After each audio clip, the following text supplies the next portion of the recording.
நாங்கள் ஆட்சிக்கு வந்தால் அதை பண்ணுவோம் இதை பண்ணுவோன்னு சொன்னீங்களே, செஞ்சீங்களா இல்லையே அப்படிங்கிற மாதிரி கேள்வி கேட்டு மக்களை அலர்ட் பண்ணியிருக்காரு ஒருத்தர். யார் அவர்? தமிழக வெற்றி கழகத்தின் தேர்தல் பிரச்சார மேலாண்மை பொதுச் செயலாளரான ஆதவ் அர்ஜுனா அவரே தான். ஆமாம், ஒரு கூட்டத்தில் பேசுகிறாரு. அதாவது சென்னையை சிங்கப்பூராக மாற்றுறேன் அப்படிங்கிற மாதிரி மேயரான காலத்திலிருந்து துணை முதலமைச்சரான காலத்திலிருந்து முதலமைச்சரான காலம் வரைக்குமே ஸ்டாலின் அவர்கள் பேசிக்கிட்டே இருக்கார். ஆனால் அப்படியா நடக்குது? இல்லையே. வட சென்னையை பாருங்கள், இன்னும் அப்படியே தான் இருக்குது, எந்த வித முன்னேற்றமுமே கிடையாது. ஆனால் தென் சென்னை பாருங்கள், நல்லா வளர்ந்துக்கிட்டு வந்துக்கிட்டு இருக்கு.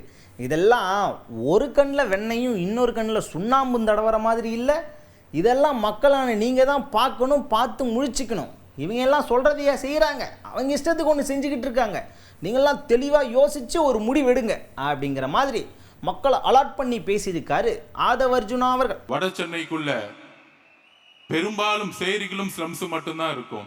அங்க ஒரு முன்னேற்றமும் கிடையாது. ஒரு சரியான மருத்துவமனை இருக்கா? சரியான பள்ளிக்கூடம் இருக்கா? இந்த திமுக வட சென்னை மக்களை எந்த அளவிற்கு தவறா யூஸ் பண்றாங்கன்னு உங்களுக்கு தெரியும். வட சென்னை தென் சென்னையில இருக்கக்கூடிய முன்னேற்றம் ஏன் வட சென்னையில இல்லை? அப்ப இந்த சென்னையோடைய முன்னேற்றம் ஒட்டுமொத்த நிர்வாக சீர்கேடு. ஐயா ஸ்டாலின் அவர்கள் மேயரா இருக்கும்போது சொன்னார், சிங்கப்பூரா மாத்துவேன் அப்படின்னு சொன்னார். மக்கள் நம்மளே மேயராக்குனாங்க.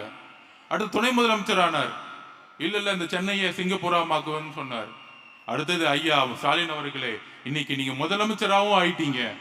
ஆனால் ஒவ்வொரு வருஷமும் மழை வரும் பொழுது கொடையை எடுத்துக்கிட்டு நீங்க மட்டும் வாக்கிங் போயிட்டு ஒரு நடிப்பை மட்டும்தான் கொடுத்துட்டு இருக்கீங்க. ஆனா சென்னை மக்களுடைய வாழ்க்கை மாறினதா வரலாறு கிடையவே கிடையாது.